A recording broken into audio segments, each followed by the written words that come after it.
परंपरा है हम लोग के यहाँ कि जब परिवार में जब कोई ऐसी बड़ी घटना घटती है तो साल भर तक ना हम लोग कोई जश्न मनाते हैं, ना कोई ऐसी बातचीत होती है। मेरे पिताजी के निधन के बाद, मेरे चाचा के निधन के बाद और अब पारस चाचा के परिवार से अलग होने के बाद जिम्मेदारियां एकदम से बहुत ज़्यादा बढ़ गई हैं। जो साल भर पहले का जो चिराग पासवान था और आज के चिराग पासवान में ज़मीन आसमान का फ़र्क है। ढाल है मेरी, वो चट्टान की तरह मेरे साथ खड़ी रही। पापा के निधन के बाद ना सिर्फ माँ की बल्कि एक पिता की भी भूमिका उन्होंने निभाई।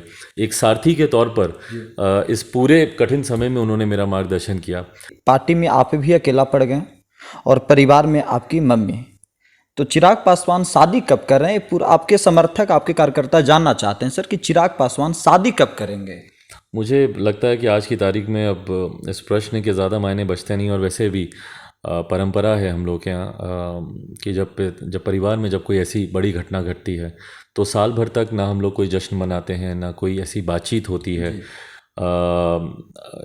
ना किसी को आमंत्रित करते हैं, ना भोज देने का इस तरीके का कोई भी।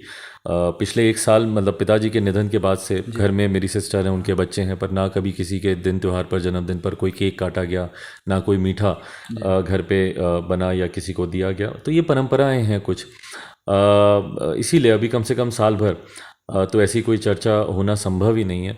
और आने वाले दिनों में अब जिम्मेदारियां बहुत हैं। मेरे पिताजी के निधन के बाद, मेरे चाचा के निधन के बाद और अब पारस चाचा के परिवार से अलग होने के बाद जिम्मेदारियां एकदम से बहुत ज़्यादा बढ़ गई हैं। जो साल भर पहले का जो चिराग पासवान था और आज के चिराग पासवान में ज़मीन आसमान का फ़र्क है।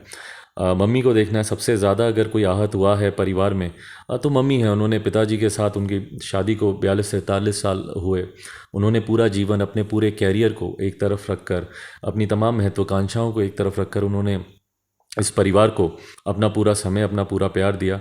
और आज जब सबसे ज़्यादा उनको ज़रूरत इस परिवार की थी, उस वक्त उनके साथ कोई नहीं खड़ा था। मेरी प्राथमिकता सिर्फ और सिर्फ मेरी माँ है आज की तारीख में। उनको इस दुख से, इस कठिन दौर से निकालना मेरी प्राथमिकता है। तो किसी और विषय के बारे में सोच, शादी भी एक जिम्मेदारी है सर। आप तो पॉलिटिक्स में सक्रिय हो जाएगा, मम्मी को कौन देखेगा? नहीं, बिल्कुल मैं हूँ ना। जब तक मैं हूँ तब तक मैं पूरी दोनों तरीके अकेले से, संभालिएगा। बिल्कुल मैं जैसा कहा मैंने, जब अपने धोखा दे देना तो बहुत ज़्यादा विश्वास दूसरों पर करना अब संभव हो नहीं पाता है। ऐसे में मुझे पता है कि मम्मी मेरा सबसे बड़ा, मेरी आज की तारीख में ढाल है मेरी, वो चट्टान की तरह मेरे साथ खड़ी रही। पापा के निधन के बाद ना सिर्फ माँ की बल्कि एक पिता की भी भूमिका उन्होंने निभाई। एक सारथी के तौर पर इस पूरे कठिन समय में उन्होंने मेरा मार्गदर्शन किया। मैं उनका सहारा आने वाले समय में इसी तरीके से बना रहा हूँ, बस ये चाहता हूँ। चलिए।